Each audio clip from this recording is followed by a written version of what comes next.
अगं तुला ही गोष्ट आवडली ना तर मग मला काहीच प्रॉब्लेम नाही. किंवा एखाद्या ऑफिसमध्ये जर आपण गेलो तर बॉस तुम्हाला हे बरोबर वाटतंय ना, मग ठीक आहे, मला काहीच प्रॉब्लेम नाही. ह्यातला जो मला काहीच प्रॉब्लेम नाही हे जे वाक्य आहे ते आपण रोजानिशी प्रत्येकजण विविध कारणाने विविध पद्धतीने रोजानिशी ते वापरत असतो. पण याच वाक्याला धरून कधी कोणी एक चित्रपट काढेल असं कुणाच्याही ध्यानीमनी देखील नव्हतं. पण हेच वेगळेपण समीर विध्वंसमध्ये आहे आणि त्यामुळेच समीरने याच वाक्याला धरून एक चित्रपट काढला आहे, मला काहीच प्रॉब्लेम नाही. तर या चित्रपटाची जी स्टारकास्ट म्हणजे एक वेगळी जोडी त्याने आपल्यासमोर आणली आहे, गश्मीर महाजनी. मराठी इंडस्ट्रीमधला एक हँडसम हंक गश्मीर महाजनी आणि आजही हजारो तरुणांना तिच्या विविध छटांनी तिच्या कवितातील मार्मिक शब्दांनी घायल करणारी स्पृहा जोशी. आज हे दोघं आपल्यासोबत आहेत. गश्मीर, स्पृहा, तुमचं महा एम टी व्हीच्या यूट्यूब चॅनलवर स्वागत आहे. थँक्यू. Thank you so much. म्हणजे नावापासूनच वेगळेपण आहे या चित्रपटात, मला काहीच प्रॉब्लेम नाही. म्हणजे प्रत्येकजणच उठसूट हे असं समोरच्याला म्हणत असतं. हो तर काय गंमत आहे या नावाभोवती आणि या चित्रपटात? हो, त्याची ॲक्च्युअल गंमत तुम्हीच आता सुरुवातीला सांगून टाकली आहेत आणि जे खूप छान आहे. त्यामुळे आता आम्ही त्याच्यावरती एलॅबरेट करू शकतो. पहिली गोष्ट म्हणजे तुम्ही जे काही बोललात ते अगदी बरोबर असलं तरी सुद्धा तू म्हण. मी हां लागेल. तू जे काही बोललास ते अगदी बरोबर असलं तरी सुद्धा फिल्म शूट करेपर्यंत टायटल ठरलेलं नव्हतं. ओके. आणि फिल्ममध्ये आम्ही सतत विचार करत होतो की कुठलं टायटल असावं, याला काय टायटल द्यावं, आणि हजारो ऑप्शन सुचत होते पण कुठलं असं योग्य वाटत नव्हतं. आणि समीरची एक जुनी एकांकिका होती ज्याचं नाव मला काहीच प्रॉब्लेम नाही असं होतं. आणि एक दिवस अचानक त्यांनी आम्हाला सेटवरती सांगितलं की अरे यार, माझ्याकडे एक परफेक्ट टायटल आहे. सो काय की ती कथा आम्ही शूट करत होतो आणि मग त्या कथेच्या त्या प्रोसेसमधनं जाऊन, शूटिंगच्या प्रोसेसमधनं जाता जाता आम्हाला जाणवलं की मला काहीच प्रॉब्लेम नाही, हाच आपला चित्रपट आहे. आणि त्यामुळे मग ते टायटल दिलं गेलं. आणि सेकंडली कमर्शियली सुद्धा बघायला गेलं तर प्रत्येकाच्या तोंडात लगेच बसणारं टायटल आहे. जाणीवपूर्वक किंवा अननोईंगली सुद्धा कित्येकदा लोक 1000 वेळा दिवसातनं आमचं टायटल बोलतात. बरोबर. ह्याच्यासारखी पब्लिसिटी अजून दुसरी कुठलीच नसू शकते. पब्लिसिटीसाठी पण अत्यंत उत्तम गोष्ट ती ठरली. पण त्या दृष्टिकोनातनं ते टायटल ठेवलं नाही आहे. टायटल हे आम्हाला त्या चित्रपटाच्या कथेकरता अत्यंत योग्य वाटलं आणि त्यामुळे ठेवलं. आणि आता त्याचा आम्हाला असा पब्लिसिटीला फायदा होतोय. तुझं काय? मी हेच सांगेन, कारण जसं तू सुरुवातीला म्हणालास की खरं तर त्यावेळेला आपल्याला खूप प्रॉब्लेम्स असतात, पण आपण नेहमी ते लपवतो, आपण हाईड करतो. बरोबर. कारण त्याच्यामुळे निर्माण होणारे अनेक प्रॉब्लेम्स आपल्याला टाळायचे असतात. हो. खरं सांगण्यातनं किंवा खरं फ्रँक बोलण्यातनं तयार होणाऱ्या अनेक गोष्टी आपल्याला टाळायच्या असतात. म्हणून आपण वरवर म्हणत राहतो मला काहीच प्रॉब्लेम नाही, मला काहीच प्रॉब्लेम नाही, पण आत आपल्यात खूप काही खदखदत असतं. ती खदखद बाहेर काढणारा हा चित्रपट आहे. त्यामुळे हे टायटल आणि हे नाव, हे सगळंच या चित्रपटाचा विषय, त्याची कथा, त्याची मांडणी या सगळ्याला खूप जाणार आहे. मला काहीच प्रॉब्लेम नाही खूप आजच्या पिढीचं वाक्य आहे. आमची फिल्म पण आजच्या पिढीची फिल्म आहे किंवा आजच्या पिढीचे प्रॉब्लेम्स सांगणारी फिल्म आहे. आणि कुठेतरी एक सोल्युशन काढण्याचा त्यातनं प्रयत्न आहे छोटासा. सो या नावानेच आम्हाला एक वेगळी मजा आणली या सगळ्या प्रोसेसमध्ये. आणि आम्ही खूप इन्व्हॉल्ड होतो या चित्रपटाच्या अख्ख्या प्रोसेसमध्ये. त्यामुळे नाव ठरवताना सुद्धा आमची सतत ह्याच्यावर चर्चा व्हायची. आणि टू बी व्हेरी ऑनेस्ट, मला फारसं हे नाव रुचलं नव्हतं. मला असं वाटत होतं की बहुतेक लोक निगेटिव्हली घेतील की काय हे नाव, एक्सेप्ट करतील की नाही. पण आता जेव्हा आम्ही बघतोय आणि गश्मीर आणि समीर पहिल्यापासनं हेच टायटल पाहिजे याच्यावरती अगदी ठाम होते, आग्रही होते. आणि आता मात्र म्हणजे मी पण त्यांच्या सोबत आहे या नावाला. कारण ज्या पद्धतीचा रिस्पॉन्स आम्हाला मिळतोय आता पब्लिसिटी चालू झाल्यानंतर, तो खूपच मस्त आहे. सो लोकांच्या ते तोंडात रुळतंय. आत्ता आपल्याबरोबर खरं तर समीर नाही आहे, पण या इंटरव्ह्यूमधनं मी त्याला धन्यवाद म्हणेन. कारण एक तुमच्या दोघांच्या रूपाने मराठीला एक नवीन जोडी आमच्या समोर आलेली आहे. आणि लोकांना नेहमीच काहीतरी नवीन बघण्याची, नवीन स्टारकास्ट बघण्याची एक उत्सुकता असते की ही जोडी कशी मॅच होईल. तर या चित्रपटाच्या निमित्ताने तुम्ही दोघं एकत्र आलात, कशी केमिस्ट्री जुळली? केमिस्ट्री कशी जुळली? खूप छान जुळली आहे. इनफॅक्ट आता अजय आणि केतकी असं आमच्या पात्रांचं नाव आहे या चित्रपटात. आणि बाहेरसुद्धा आता आजकाल आमची केमिस्ट्री जवळपास आम्ही फिल्ममध्ये जशी एकमेकांशी वागतो तशीच स्पृहा माझ्याशी बाहेर वागते आणि मीही तसाच रिॲक्ट करतो तिला. सो आता ह्याच्यापेक्षा जास्त काय सांगू, फक्त आम्ही नवरा बायको नाही आहोत. तिचा नवरा माझा खूप चांगला मित्र आहे, माझी बायको त्याची खूप छान मैत्रीण आहे. हो, हे अंडरलाईन.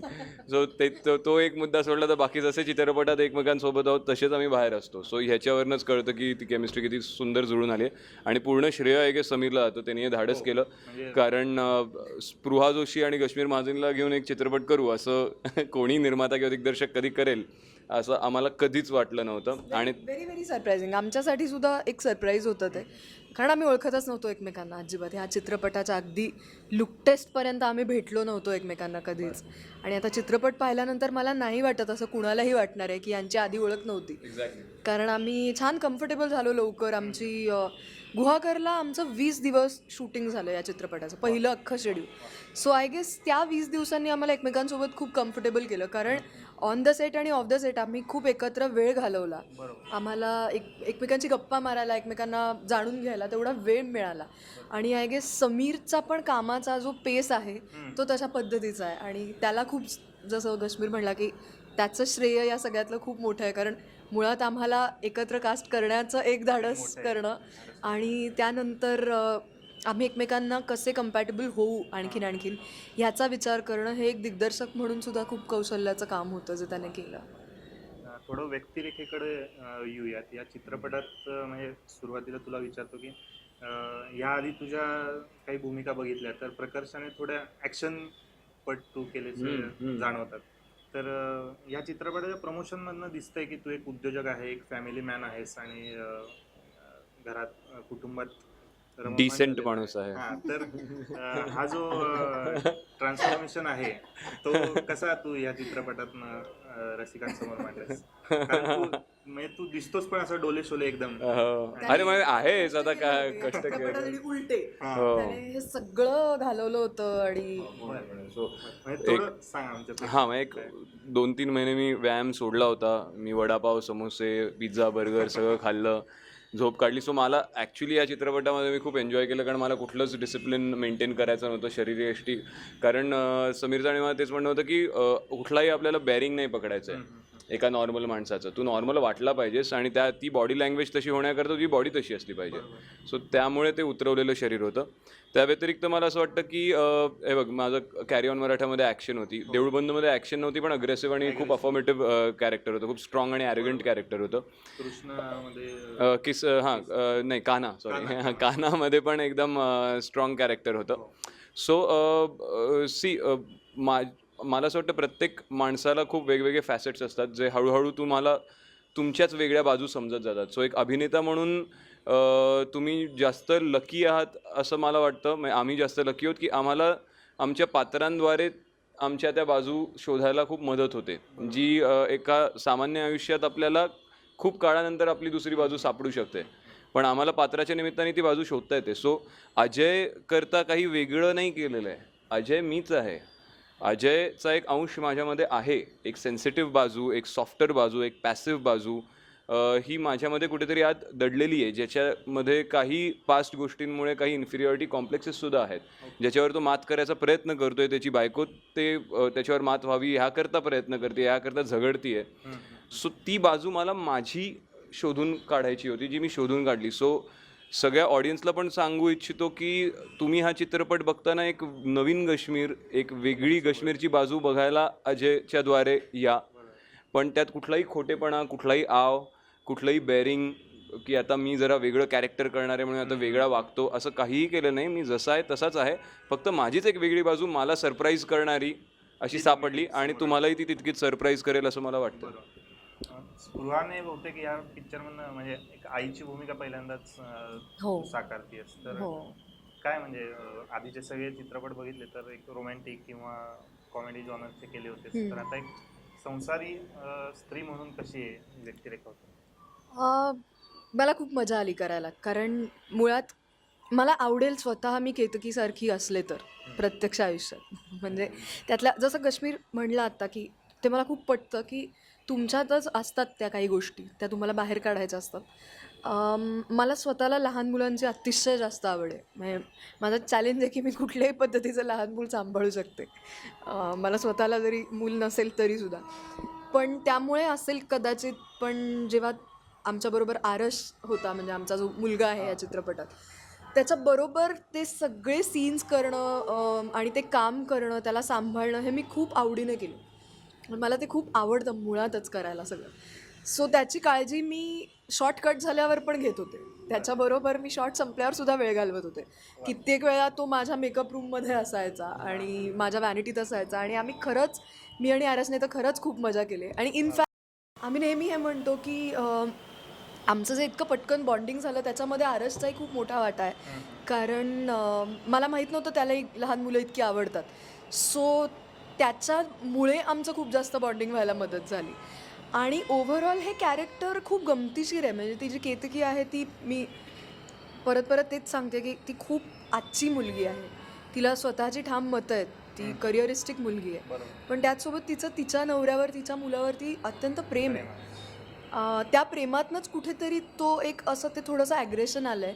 ते नातं टिकवण्याच्या अट्टहासातनं ते ॲग्रेशन आलं आहे. तिला हे हवं आहे सगळं. तिला तिचं कामही हवं आहे, तिला तिची फॅमिलीही हवी आहे. आणि एक्झॅक्टली याच सिच्युएशनमधनं आजच्या अनेक मुली जात आहेत. कारण तो तोल सांभाळायचा आहे, सगळंच हवं आहे, सगळंच त्या तारेवरची कसरत त्या करता आहेत मुली. त्यामुळे मला असं वाटतं की ते खूप रिलेटेबल कॅरेक्टर आहे. म्हणजे मी सुद्धा त्याला खूप रिलेट करू शकले माझ्या वैयक्तिक आयुष्यामध्ये.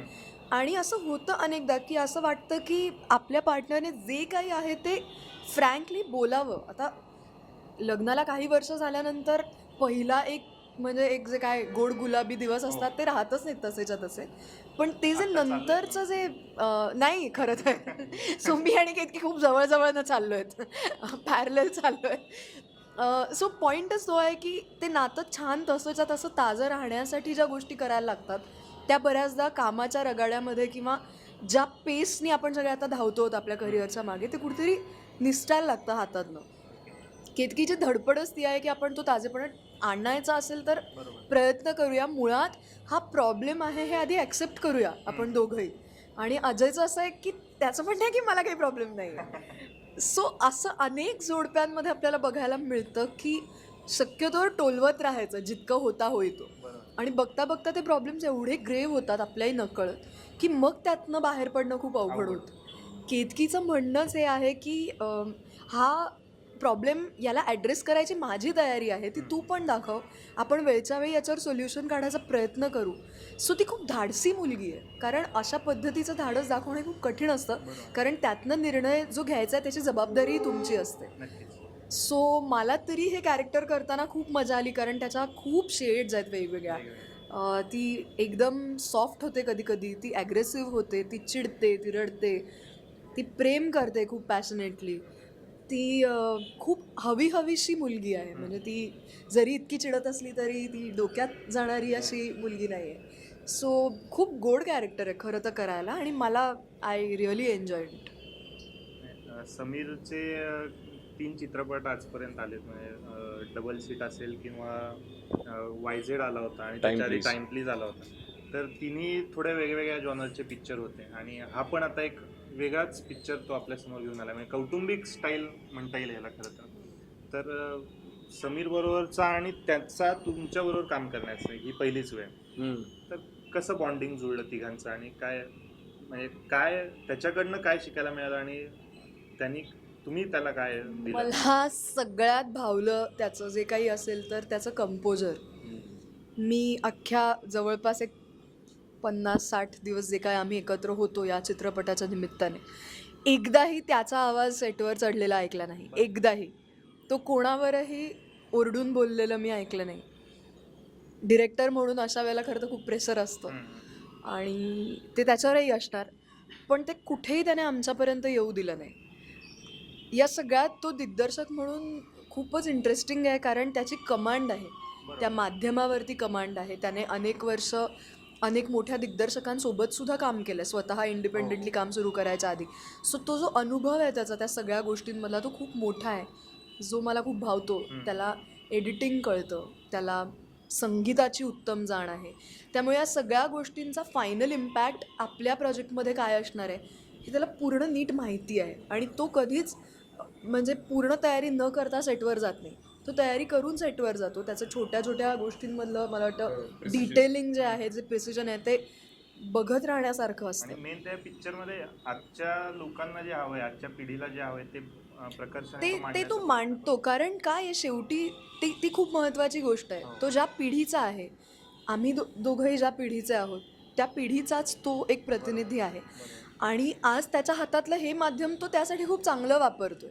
म्हणजे अगदी डबल सीट असेल त्यात मांडलेला मुद्दा असेल किंवा YZ मांडलेला मुद्दा असेल किंवा आता मला काहीच प्रॉब्लेम नाही मध्ये मांडलेला मुद्दा आहे जो फार छान आहे. म्हणजे त्याच्यावरनं मला असं वाटतं की त्याची या क्षेत्रावरची किंवा या माध्यमावरची असं म्हणूया या माध्यमावरची त्याची पकड दिसून येते आणि ॲक्टर्सकडनं काम कसं काढून घ्यायचं हे त्याला माहिती आहे. तो कधीच फोर्स नाही करत पण त्याला हवं तसं तो शॉट किंवा तो टेक येईपर्यंत तो आम्हाला सोडत पण नाही. सो तो ते धरून ठेवतो पण ह्यात कुठेही तो करून दाखवत नाही की मला असा असा अभिनय करून दाखवा तुम्ही, असं तो कधीच करत नाही. ते बर्डन तो टाकत नाही त्याच्या अभिनेत्यांवर. पण शेवटच्या क्षणी येऊन तो असं काहीतरी एक जादूची गोष्ट सांगतो की त्यामुळे त्या सीनमध्ये असण्याची गंमत वाढते आणि तिथे काम करताना ते इन्स्टिंक्ट त्याच्यामध्ये सतत जागं असतं. सो त्याला काम करताना बघणं हा म्हणजे थर्ड पर्सन म्हणून सुद्धा खूप चांगला अनुभव आहे आमच्यासाठी. तुझा काय अनुभव? माझा खूप छान अनुभव आहे. मला समीरचं आता काय सांगू मी. मला त्याचं ती जसं म्हणाली की तो तुम्हाला सांगत नाही की ते अशा पद्धतीने कर किंवा हे कर. तो थॉट शेअर करतो. त्याचा जो विचार आहे त्याच्या मागचा तो तुमच्याबरोबर शेअर करतो, डिस्कस करतो. त्यामध्ये तुम्ही कुठे भरकटत नाही आहात ना, कुठे भरकटत असाल तर तो सांगतो की नाही नाही नाही नाही हे तुझं बरोबर आहे पण माझा हा विचार आहे तर आपल्याला हा पकडून चालायचा आहे आणि तो ते तुम्हाला पटवून देतो. आणि शेवटी आय ऑलवेज फील की परफॉर्मन्समध्ये तुम्ही 90% प्लॅनिंग करू शकता, डिसाईड करू शकता, सगळं प्री प्लॅन करू शकता, पण 10% ते जे कॅमेरा ऑन झाल्यानंतर एक मॅजिक ज्याला आपण म्हणतो 10% की तुम्हाला माहीत नसतं. की आय ऑलवेज फील की मी जेव्हा एखादा सीन एंटर करतो तेव्हा मी तो ॲडव्हेंचर म्हणून एंटर करतो. मी तयारी पूर्ण करतो दिग्दर्शकाबरोबर, माझ्या सहकलाकाराबरोबर, सगळ्यांबरोबर. पण त्यानंतर जेव्हा आता रोल कॅमेरा ॲक्शन हे जे आहे ते म्हणल्यानंतर I enter it as an adventure की आता आत मी जातो, मला सगळं माहिती आहे काय घडणार आहे, मी कुठून आलो आहे, कुठे जाणार आहे, काय करायचं आहे, पण आता मी त्याचा विचार सोडून देतो आणि आता जे होईल ते होईल.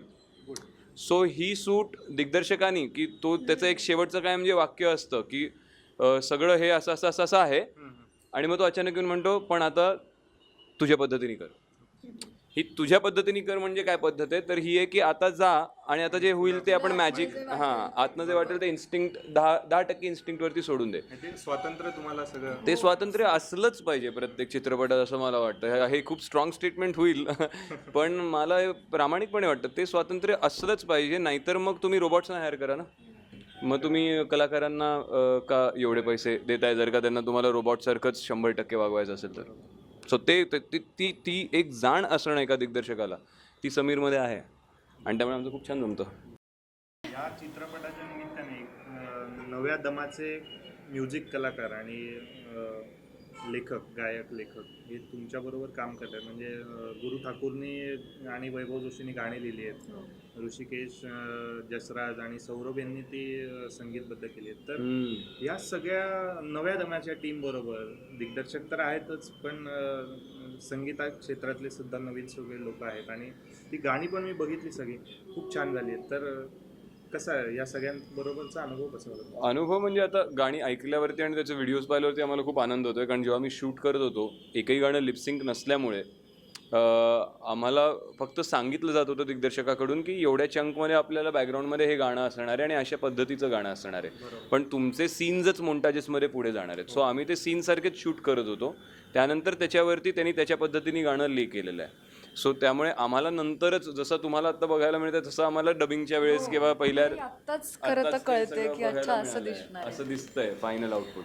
पण ते चांगला रिस्पॉन्स नाही, फारच fabulous response. गाणी खूप छान फॅब्युलस. आता ते दिग्गजच आहेत. म्हणजे तुम्ही वैभव जोशी आणि गुरु ठाकूर हे काही प्रश्नच उरत नाही तिकडे. आणि गाणी कथेला पुढे नेतात, त्यामुळे ती भिडतात. गाणी कथेला थांबवत नाहीत. जिथे पात्र बोलणं थांबवतात की ते बोलून बोलून सीनला पुढे नेत आहेत आणि जिथे त्यांचं बोलणं थांबतं आणि आता आपल्याला कथा पुढे न्यायची आहे तिथे मग लिरिक्स आणि म्युझिक त्याला पुढे नेतं. So that is the beauty of मला काहीच प्रॉब्लेम नाहीचा जो काही म्युझिक अल्बम आहे त्याचं जे सौंदर्य आहे ते त्यात दडलंय. आणि या तिघांनाही उत्तम जाण आहे शब्दांची. हे ऋषिकेश, सौरभ, जसराज हे तिघही त्यांना खूप छान कळतं पोएट्री, म्हणजे कविता, काव्य हे त्यांना उत्तम कळतं, त्याचा अभ्यास आहे त्यांचा. आणि मला वाटतं पाश्चिमात्य संगीतापासून ते लोकसंगीतापर्यंत जे सगळे संगीतातले जे इतर छोटे छोटे उपप्रकार आहेत तेही त्यांना उत्तम माहिती आहे. त्यामुळे त्यांची कमांड आहे त्या सगळ्या गोष्टींवरती. मुळात उत्तम संगीत द्यायचं हा अट्टाहास आहे त्यांचाही आणि आमच्या दिग्दर्शकाचाही. त्यामुळे त्यामध्ये कुठेच जराशीही काय म्हणतो ना आपण त्याला चुकत नाहीत ते किंवा कमतरता ठेवत नाहीत कोणतीही. शेवटच्या क्षणापर्यंत ते आणखी आणखी आणखी आणखी चांगलं करण्यासाठी धडपडत राहतात. मी त्यांच्याबरोबर आधी काम केलं आहे. मी डबल सीटसाठी मी एक गाणं लिहिलं आहे त्यांच्यासोबत. सो ते ज्या प्रोसेसनी काम करतात ते बघणंसुद्धा फार आनंदाचा भाग आहे. म्हणजे बऱ्याचदा आजकाल गाणी लिहिणं किंवा गाणी करणं हे सगळ्यात शेवटचा भाग असतो. म्हणजे तो चलो कर देते हे असा भाग असतो. पण ह्या तिघांच्या बाबतीत असं अजिबात नाही आहे, कारण ते फार मनापासून हे सगळं करतात आणि आपण उत्तम आणि मेलोडियस सोलफुल म्युझिक कसं देऊ शकू ह्याचा ते विचार करतात. आणि तो सगळा आत्मा ह्या अल्बममध्ये त्यांचा उतरला आहे असं मला वाटतं. आता हा संगीताचा आणि एकंदरीतच गाणी लिखाणाचा विषय निघाला आहे, तर बऱ्याच कालावधीमध्ये तुझी एक कविता रसिकांना ऐकायला मिळाली नाही, तर या निमित्ताने एक छोटीशी काहीतरी छोटी कविता ऐकून छान असेल. आनंदाला माझ्या आहे मर्यादेचं पांघरूण, आनंदाला माझ्या आहे मर्यादेचं पांघरूण, आणि दुःख ठेवली आहेत अश्रूंखाली झाकून, वा. आणि दुःख ठेवली आहेत अश्रूंखाली झाकून. मन काही बाही जेव्हा बोलू काही पाहतं, मन काही बाही जेव्हा बोलू काही पाहतं, गप काही बोलशील तर त्याला टाकते सांगून. अनोळखीशा रानवाटा पाय राहतात शोधत, अनोळखीशा रानवाटा पाय राहतात शोधत, पिसाटवारा गुपित वेडं झाडं राहतात सांगत, पिसाटवारा गुपित वेडं झाडं राहतात सांगत. वेळ काय काळ काय भान सरून जातं, वेळ काय काळ काय भान सरून जातं, किती रोखा वेडं मन एकटंच गात राहतं, किती रोखा वेडं मन एकटंच गात राहतं. वा, मस्त. हे जे कविता तू लिहितेस आणि मी आता वैभव बरोबर काम केलेस, तर वैभव पण खूप कविता छान लिहितो, तर त्याच्या एखाद्या कवितेवर किंवा गाण्यावर काम करणं आणि तुझ्या स्वतःच्या कवितेवर काम करणं काय फरक आहे? खरं सांगायचं तर या दोन माझ्या दृष्टीने पूर्ण वेगळ्या गोष्टी आहेत. म्हणजे हे दोन वेगळे जॉब्स आहेत असं मला वाटतं. म्हणजे जेव्हा मी गाणं लिहित असते तेव्हा मी गीतकार असते, तेव्हा मी हा विचार नाही करत की आता ह्याच्यावर मी कसं परफॉर्म करणार आहे. तसंच मला असं वाटतं की म्हणजे जसं मी तेच म्हणते की हे दोन कम्प्लिटली वेगवेगळ्या गोष्टी आहेत. आणि मी मुळात वैभवदत्ताच्या कवितांची खूप मोठी फॅन आहे. म्हणजे ते तर म्हणजे पूर्ण महाराष्ट्रच त्याच्या Absolutely. शब्दांचा फॅन आहे खरं तर. म्हणजे प्रत्येक डोहाचा तळ गाठता येतोच असं नाही. ह्या कवितेपासनं मला वैभवदत्ताच्या कवितांचं ॲडिक्शन लागलं असं म्हणायला हरकत नाही. सो ही खूप आनंदाची गोष्ट आहे की आणि मला हेही सांगायला आवडेल की आमचं जे रिलेशन आहे आता ते अनेक वर्षांपासनंचं रिलेशन आहे. आणि माझे हे काही जे मित्र आहेत ना ते माझ्यासाठी माझ्या अख्ख्या प्रवासात फार महत्त्वाचे आहेत. कारण आज कित्येक वेळेला वैभवदादा मला स्वतःहून फोन करतो, त्याला मी लिहिलेलं काही आवडलं तर ते वाचून, किंवा त्याला काही नाही आवडलं तर तेही तो मला सांगतो. आणि हे फ्रँकली जे एकमेकांशी शेअरिंग आहे किंवा काय आणखी वाचायला पाहिजे, मी आणखीन काय कसला अभ्यास केला पाहिजे, त्याचं नेहमी असं म्हणणं असतं की मी वृत्तांचा अभ्यास केला पाहिजे, मी त्याच्यावरती काम केलं पाहिजे. आणि हे तो कान पिळून मला सांगू शकतो, तितका अधिकार आहे त्याच्याकडे, आणि जो त्याच्या इतक्या वर्षांच्या अनुभवातून आलेला अधिकार आहे. आणि हे सगळं फार प्रेमाने तो शेअर करतो. सो माझ्या दृष्टीने जेव्हा मला कळतं की वैभव जोशी आणि गुरु ठाकूरसारखे गीतकार आपल्या सिनेमाची गाणी लिहिणार आहेत, सो ते एक ॲक्टर म्हणून सुद्धा खूप आनंदाची गोष्ट असते, अभिमानाची गोष्ट असते की इतकी ज्यांची शब्दांवरती हुकूमत आहे तेही गाणी जेव्हा लिहितात तेव्हा माझी खात्री असते की माझ्याकडे खूप कमी काम राहतं करण्यासारखं. कारण मुळात त्यांनी त्यांच्या शब्दांमधनं ते देऊन ठेवलेलं असतं सगळं.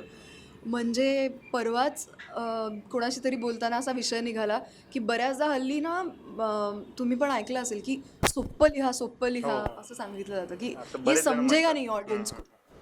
अशी एक ओरड असते आणि जी खोटी ओरड असते हे मी ठामपणे सांगू शकते. त्यावेळेला जेव्हा वैभव जोशीसारखा गीतकार त्याच्या शब्दांमधनं एक असोशीसारखा शब्द वापरतो, तर आता हा शब्द वापरणं त्याने हे त्याची गाणं आणि कवितेवरची हुकूमत आणि आमच्या संगीतकारांची कमाल. कारण त्यांनी कुठेही हा हट्ट नाही केला की ऑडियन्सला कळणार नाही. का आपण ऑडियन्सला गृहीत धरतोय की त्यांना आणि सोपं म्हणजे काय, हो 4 इंग्लिश शब्द गाण्यात वापरले म्हणजे ते गाणं सोपं आहे का? किंवा मराठी गाण्यामध्ये मध्येच हिंदी शब्दांची खिचडी केली मग ते कॉम्बो केलं म्हणजे ते सोपं आहे का? असं होतं. का मेलडी महत्त्वाची आहे गाण्यातली आणि ते शब्द तितक्या पॉवरफुली समजा पोहोचले लोकांपर्यंत तर का त्यांना ते नाही आवडणार? आणि आता जेव्हा आम्ही आमची गाणी इतकी लोकांपर्यंत पोहोचताना बघतोय तेव्हा असं वाटतं की येस, लोकांना चांगलं ऐकायचं, त्यांना सोपं ऐकण्यात इंटरेस्ट नाही आहे. तुम्ही त्यांना चांगलं द्या, शब्दांमधून द्या, संगीतामधून द्या, तुमच्या लुकमधून द्या, ते ॲक्सेप्ट करणारच आहे डेफिनेटली. चित्र माध्यमातही शब्दांची ताकद तेवढीच निश्चितपणे म्हणजे चित्र माध्यमाची म्हणून एक ताकद आहेच, बरोबर. व्हिज्युअल माध्यमाची त्या ताकद आहेच, त्या कॅमेऱ्याची त्याची एक भाषा आहे.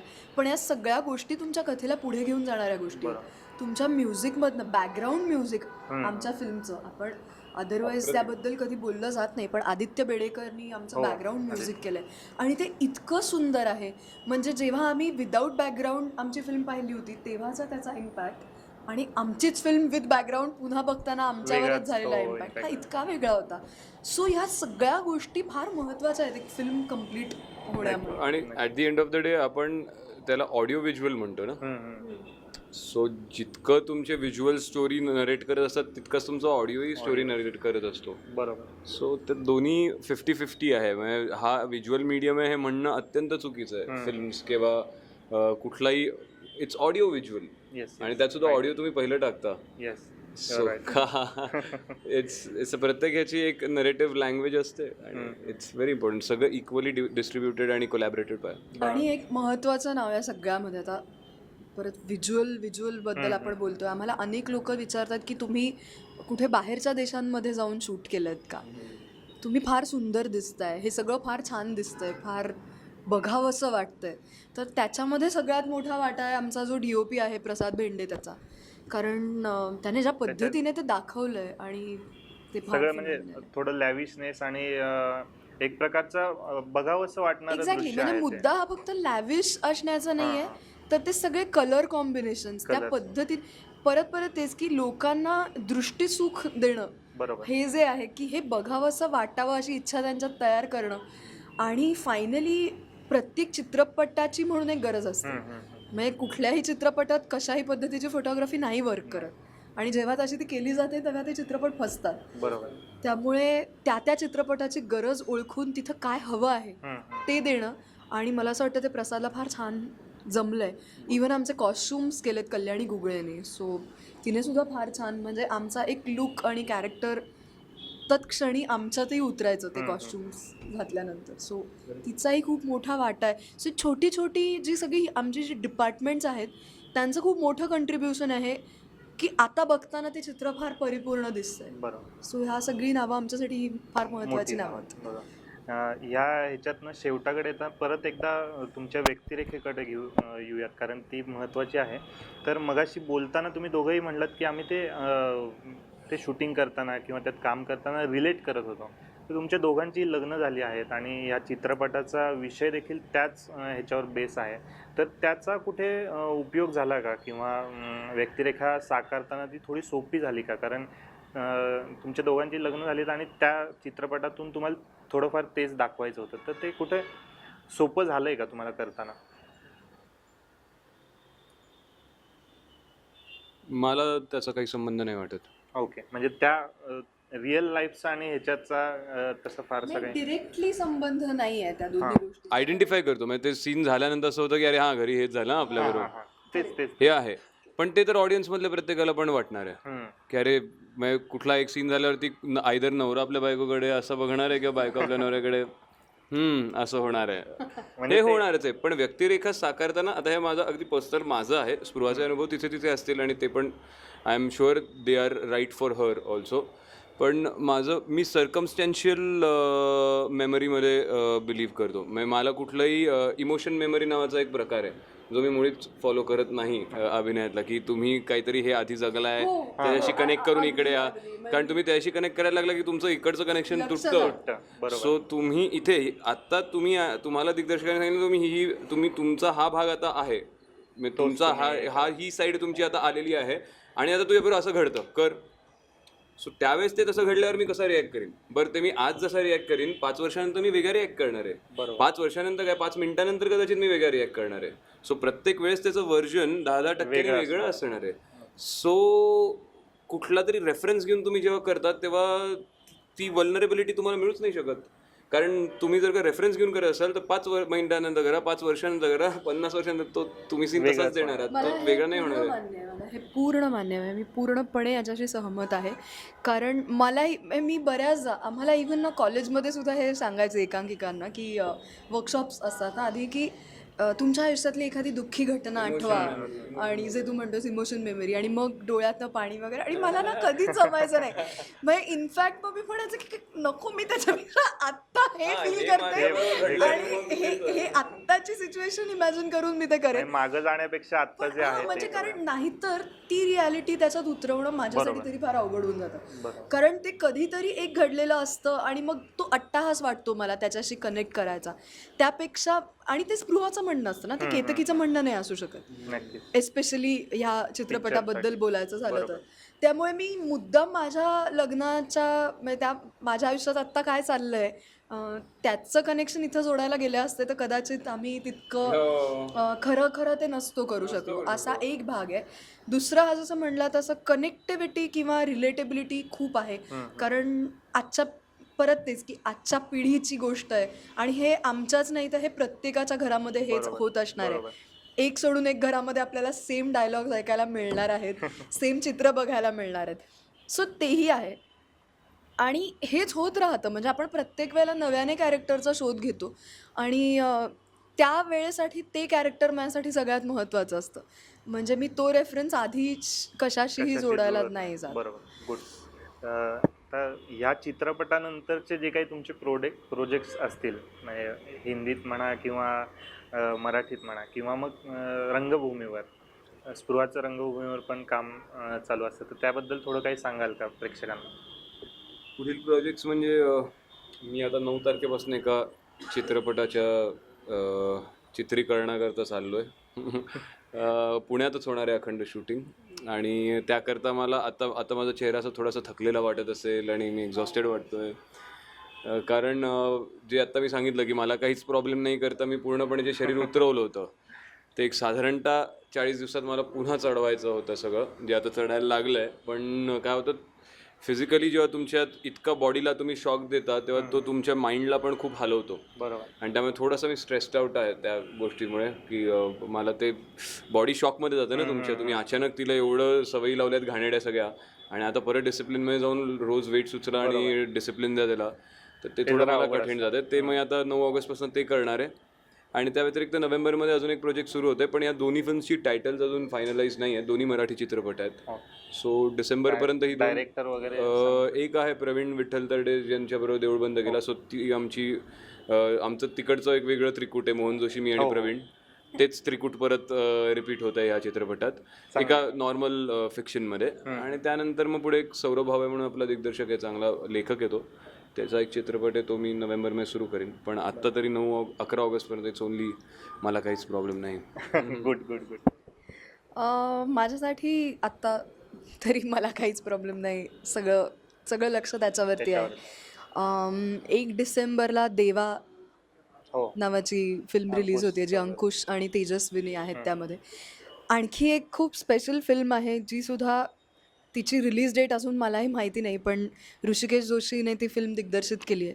आणि आता अचानकपणे मी आठवण येते, फार इमोशनल झाली आहे.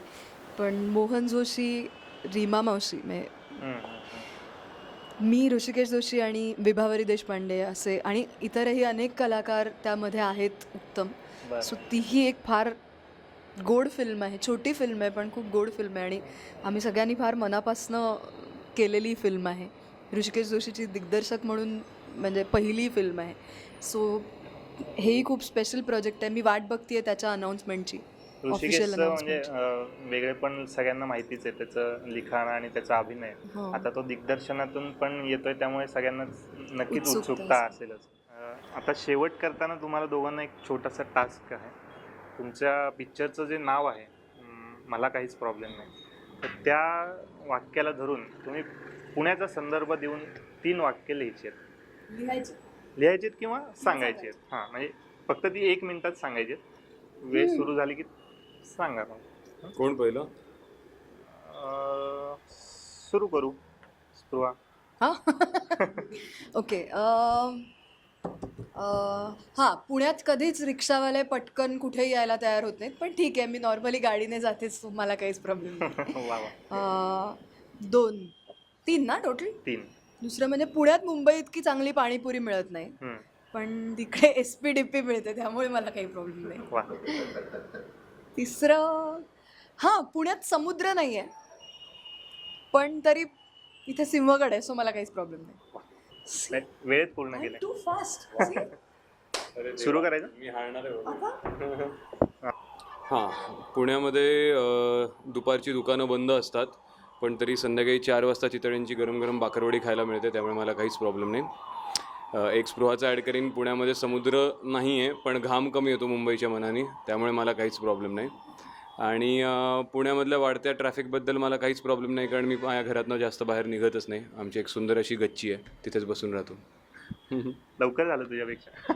नाही, पण त्याने एक माझं ढापलंय. नाही, त्यात पण वेगळेपणा ऍड केलं काहीतरी, ते ढापलंय ना माझ्याकडे. वेगळेपण ॲड केलेलं आहे, त्यामुळे तो जिंकलेला आहे. काँग्रेस. गुड. धन्यवाद धन्यवाद.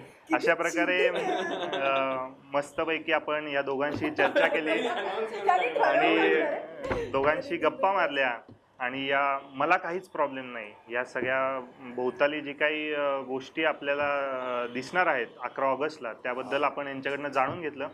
आता दोघंच सांगतील की 11 ऑगस्टला तुम्ही काय करायचं. आम्ही खूप मगासपासून सतत तेच सांगतो, त्यामुळे आमची खात्री आहे तुम्ही दुसरं काहीच करणार नाही. आणि 11 ऑगस्टला तुमच्या जवळच्या चित्रपटगृहामध्ये जाऊन आणि TV वर हा चित्रपट कधी येईल याची वाट न बघता लगोलग जाऊन हा चित्रपट बघाल आणि आम्हाला नक्की कळवाल की तुम्हाला आमचा हा चित्रपट कसा वाटला. बाकी आम्हाला काहीच प्रॉब्लेम नाही.